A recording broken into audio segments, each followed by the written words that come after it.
নমস্কাৰ, মই লীলা দেৱী অন্য এটা ভিডিঅ'লৈ আহিছোঁ। দোকানতে আছোঁ আৰু আজি মোৰ দোকানলৈ আহিছে পৰমেশ্বৰ নাথ।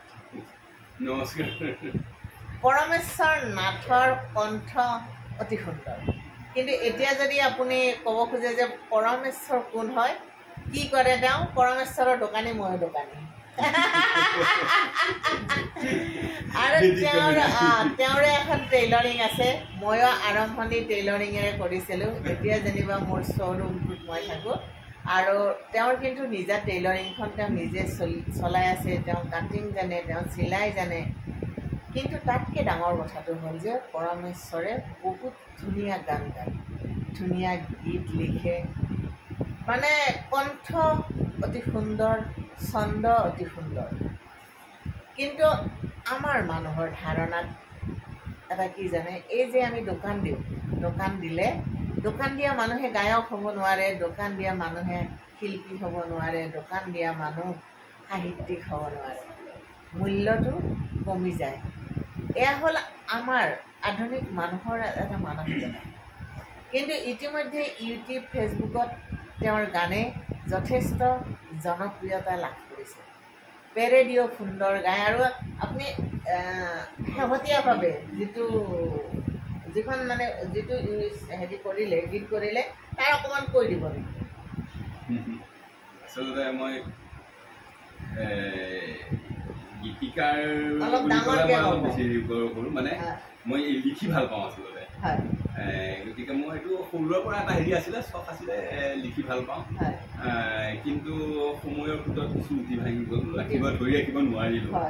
সেইটো এটা মোৰেই দুৰ্ভাগ্য। তাৰপিছত পিছলৈ মই অলপ সংৰক্ষণৰ ব্যৱস্থা কৰিলোঁ, কিন্তু নাই, এনেকৈ থাকিলে মোৰ একো নাথাকিব। গতিকে মোৰ সৃষ্টি কিছু মই সংৰক্ষণ কৰিলোঁ। লাষ্ট মই এটা গান কৰিছোঁ মোৰ প্ৰফেশ্যনক লৈ পেলাই। মই যিহেতু এজন মানে টেইলাৰ মাষ্টাৰ হয়, মানে সুলভ শব্দত ক'বলৈ গ'লে দৰ্জী, মানে গতিকে দৰ্জীৰ ওপৰতে মই গান এটা কৰিছোঁ। অলপমান কৈ দিম গানটোৰ বিষয়ে, মানে গানটো অকণমান গাই দিব নেকি? গানটো ইতিমধ্যে ইউটিউবত এৰি দিয়া হৈছে।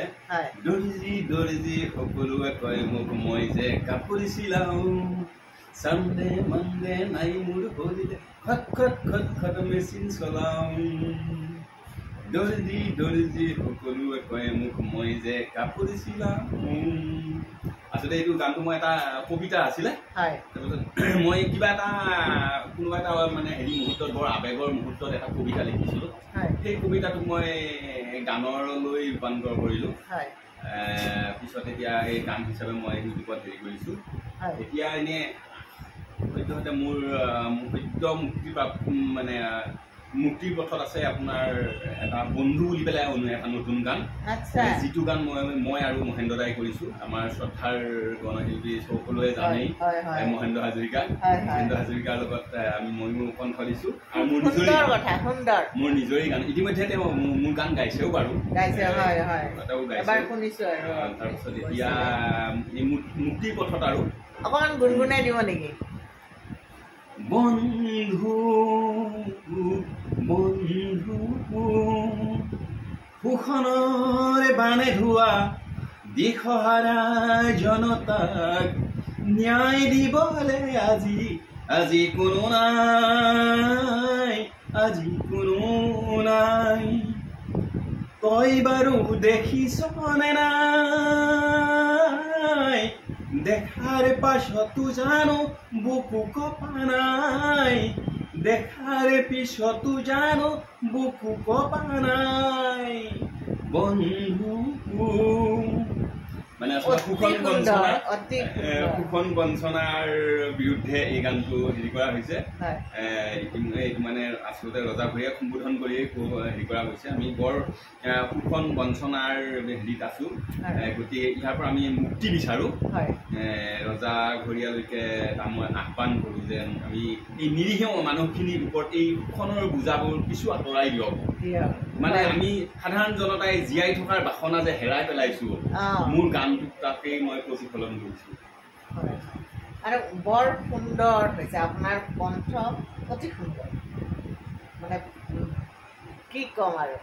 আৰু বহুত সময়ত কি হয় তেখেতৰ জীৱনটো যথেষ্ট ব্যস্ততাপূৰ্ণ জীৱন এটা আৰু এতিয়াতো বিহু বুলি ক'লে দৰ্জীৰ কথা জানে ৰাতি এপৰলৈ কাম ৰাতিপুৱাৰ পৰা একেবাৰে সময় নাপায় কিন্তু তাৰ মাজতো নিজৰ ভাল পোৱাখিনিক জীয়াই ৰখাৰ এটা প্ৰয়াস কৰিছে আপোনালোক সকলোৱে ছাপোৰ্ট কৰিব তেখেতক ইউটিউব চেনেলত আপুনি আপোনাৰ চেনেলটোৰ নামটো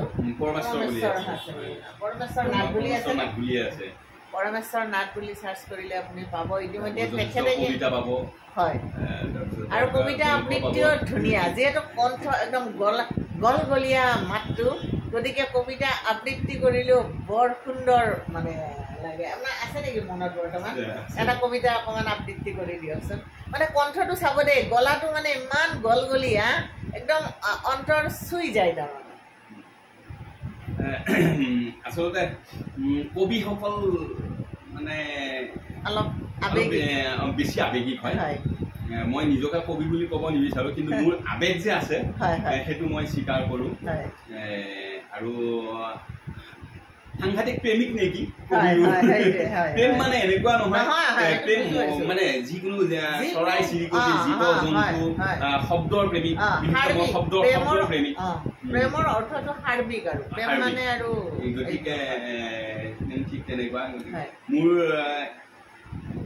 সদ্য মুক্তিপ্ৰাপ্ত যিটো কবিতা হ'ল তোৰ মানে আচলতে মোৰ চহা জীৱনৰ ওপৰত চহা এজন মানে গাঁৱলীয়া প্ৰেমিকৰ ব্যৰ্থ প্ৰেমিকৰ কবিতা গতিকে কবিতাটো মই অকণমান আগধৰি দিছোঁ কবিতাটোৰ শিৰোনাম ফলীয়া বাঁহৰ ডেকা চাং আমি যে ফলীয়া বাঁহৰ ডেকা চাঙত কেতিয়াবা কাৰোবাক অপেক্ষা কৰোঁ কোনোবা সুন্দৰী যুৱতীৰ কাৰণে যিটো কলেজীয়া লাইফৰ বা স্কুলীয়া লাইফৰ সেই বস্তুটো এই বিষয়বস্তু ইয়াত ধৰি ৰখাৰ চেষ্টা কৰিছোঁ মই কবিতাটোৰ শিৰোনাম হৈছে ফলীয়া বাঁহৰ ডেকা চাং ফলীয়া বাঁহৰ ডেকা চাং গাঁৱৰ মূৰৰ কেঁকুৰিটো আজিও মূৰেহে অপেক্ষাত ৰিঙিয়াই মাতে ফলীয়া বাঁহৰ ডেকা চাঙে ৰিঙিয়াই মাতে নিৰ্জনতাৰ কোলাহলে আৰু মই তোমাৰ অপেক্ষাত আছোঁ মোৰ অপেক্ষাৰ উৎকণ্ঠাত গজি উঠে স্পন্দনৰ দিগন্তমুখী অবিৰত যাত্ৰা আৰু তোমাৰ উপেক্ষাত ফুলে মৰুৰ উদ্যানত মৰিচিকাৰ প্ৰহেলিকা বানত বিধ্বস্ত হয় মোৰ সেউজীয়াৰ উপত্যকা তথাপিও গাঁৱৰ মূৰৰ কেঁকুৰিটো মূৰেহে অপেক্ষাত ৰিঙিয়াই মাতে ফলীয়া বাঁহৰে ডেকা চাঙে ৰিঙিয়াই মাতে নিৰ্জনতাৰ গোলা হলে তুমি ভাল পোৱা বিষণ্ণতা ধুমুনীয়া হয় বান আৰু মই ভাল পাওঁ দৰদী কেতেকেৰে দুপৰি নিশাৰ গান তুমি ভাল পোৱা নিসংগতাৰ আৰ্তনাদ আৰু মই ভাল পাওঁ ফাগুনী কুমাৰ পুৰৰ মূৰ্ছনা তথাপিও গাঁৱৰ মূৰৰ কেঁকুৰিটো মূৰেহে অপেক্ষাত ৰিঙিয়াই মাতে ফলীয়া বাঁহৰে ডেকা চাঙে ৰিঙিয়াই মাতে নিৰ্জনতাৰ খোলা হলে তুমি আহিবা বতাহত বাউলি হৈ দুটি উঠত মাধুৰ্যৰ মালিতালৈ মোৰ বকুল সৰা পদূলি চকিবলৈ সপোনৰ শিখৰত কৰিম আৰু হন তুমি আৰু মই কৰিম ৰোমন্থন অতীত স্মৃতিৰ আধৰুৱা 10টা বেগ যদি ভাল লাগে হাঁহি দিম খিলখিলাই আৰু যদি দুখ লাগে কান্দি দিম মুখ ঢুকাই